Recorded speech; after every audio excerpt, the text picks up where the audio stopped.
Hare Rama. How are you doing, children? Hope you all are staying safe and healthy. I am not sure whether you are in touch with your studies or not. In either case, I am here to help you to learn the concepts of chemistry. Today we start the first chapter, that is matter and its composition. I know you all are very familiar with the word matter. So in this chapter, we are going to further study about meaning and examples for matter. Then we will learn from what these matter are made up of, that is composition and characteristics of matter. Then we will focus on three states of matter, that is solid, liquid and gas. At last we will learn about interconversion, that is changing the state of matter from one state to another state, that is from solid to liquid, liquid to gas, gaseous state to again to solid and vice versa. So then let's start learning about matter. Look around you. See the different things that are present all around you. You might be sitting on a chair right now looking into laptop or mobile phones. There might be books on the table, a glass of water, a clock on the wall or calendar maybe. There would be a fan on the ceiling, might be trophies on shelf or steam coming up from teapot and so on. So there are different things that you might see all around you. So everything you see around you is matter. Matter is everything that is around us. But what is matter? Let's see. So children, we have studied matter occupies space. When you keep the books, a glass of water or a cup of tea, the pencil, a computer on your table, they occupy some space. Similarly, a box gets filled with more and more books because they occupy some space in the box. Matter has mass.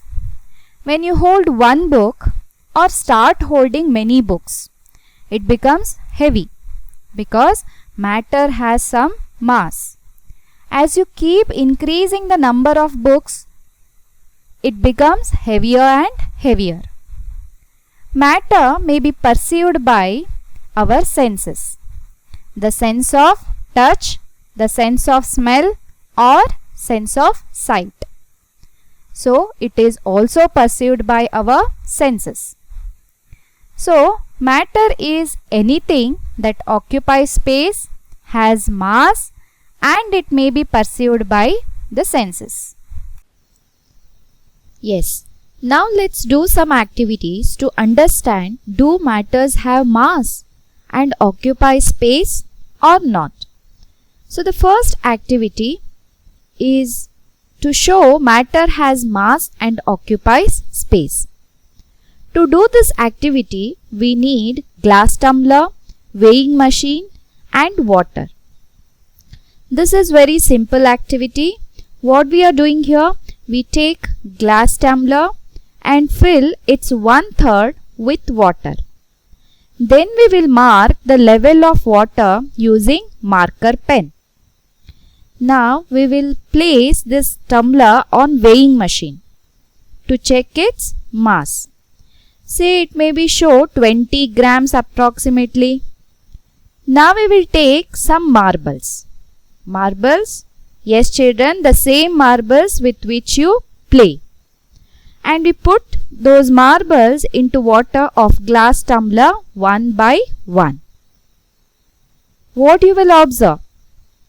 You will see after adding marbles, water level crosses the mark and rises up. What may be the reason? This is because marbles occupy space inside the water. Meanwhile, you also observe that after adding marbles, the weight of the tumbler is become more. That is more than 20 grams. which proves that marbles have mass. So what did you understand by this activity, children? Yes, marble is a matter. It has mass, which has mass and occupies space. Now we will see second simple activity. For this activity, we need 2 glass tumbler, weighing balance and water. So after collecting all these materials, what we do? We take 2 similar glass tumbler, fill one of them with water. Then add more and more water into it. What do you see? Yes, obviously extra added water flows out of the tumbler because there is no more place left inside the glass. So this is because water poured earlier has already took the space in the glass. Now what we do? We keep 2 glass tumbler on weighing balance. So empty glass tumbler on one pan and water filled glass on the another pan. You see that the pan with the glass of water tilts to one side, which shows water has mass. So from this activity we understood that water is a matter, it has mass and occupies space. Let's do one more interesting activity. For this activity we need 2 inflated balloons. What are inflated balloons? What is meant by inflated balloons? That is balloons filled with air. So to have 2 inflated balloons, you have to blow inside 2 balloons. Imagine when you are blowing inside 2 balloons, what do you notice? The shape of the balloons changes. They become bigger and bigger. Why is it so? Because air inside the balloon occupies space. Okay, now you have 2 inflated balloons. Tag one balloon to left side of the scale or any wooden stick and another balloon on the right side of the stick. As shown here in this diagram, balance the scale or balance the wooden stick with the help of any small object. Now you have to do one interesting thing. What is that? Now you have to puncture one of the balloons with the prickle of needle. So you see that the air comes out from the balloon and the balloon become deflated without air. So what happens to the meter scale or wooden stick here?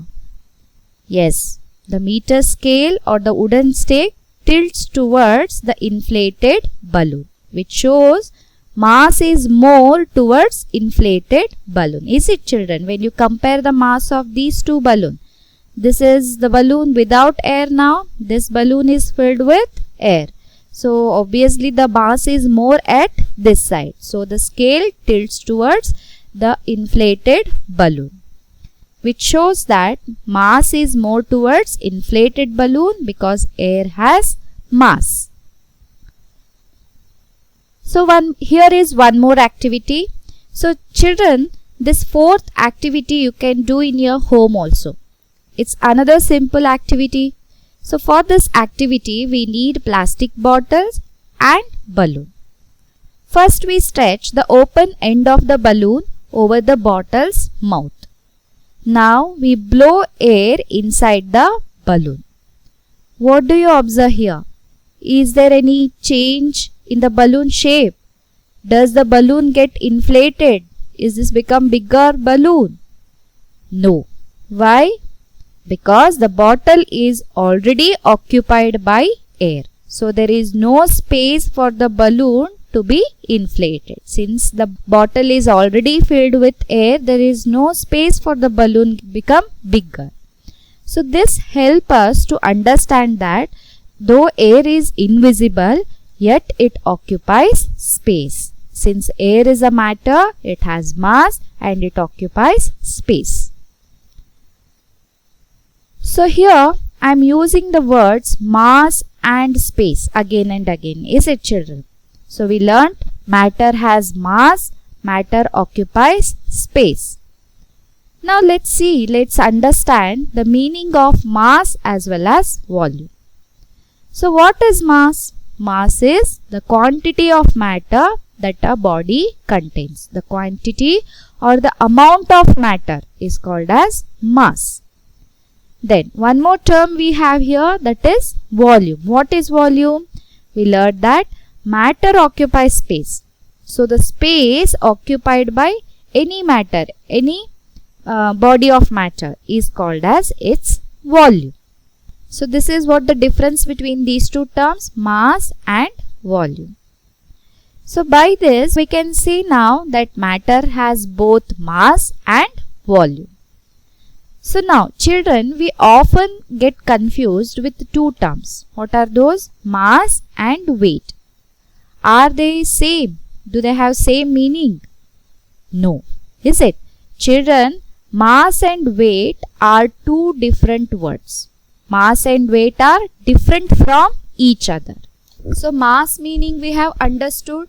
Mass is the quantity of matter or it is amount of matter. Then what about weight? Weight is the force with which the earth pulls a body towards itself. It is the force with which the earth pulls a body towards itself. So it is all about the gravitational force which employ on every body, which pulls towards itself. So here the mass of body does not change. So it may be on the earth or maybe moon or any other planet, the mass of particular body remains same. It will not change. But the weight of the body changes from place to place. For example, say one body or any object is weighing 6n on the earth. The same object may weigh only 1n on the moon, or maybe 8n on the Saturn. So what we can say, the mass of a body does not change, but its weight changes from place to place. Weight is not fixed, but mass is always fixed with respect to any place. Now we will understand from what these matter made up of, that is composition of matter. To understand this, let us do the following activity. You have a piece of paper and we are dividing it. So you divide it further and further into halves. Till what stage can you reach so that you are not able to divide it further? That is smallest piece of paper. Years back, ancient Indian philosophers thought that all kind of matter made up of only 5 types of elements. Those are air, fire, earth, water and sky. Later on, Indian philosopher Maharshi Kanada and Greek philosopher Democritus proposed that matter made up of extremely small particles called atoms. Meanwhile, John Dalton, an English scientist, proposed that all kinds of matter made up of atoms. So, according to these scientists, when anything is divided, can be divided up to the stage when it reaches atoms. So, atoms are indivisible smallest unit of everything. So, every matter. Atoms are indivisible smallest unit. Nothing can be divided for the atoms. So, everything in the world, it may be a tall Eiffel Tower, to books, to chair, a table, everything that you see around you is made up of atoms. Be it living or non-living, It may be living organisms also, like a small insect, to plants, animals, including us. So everything is made up of smallest particle or smallest unit, that is atom.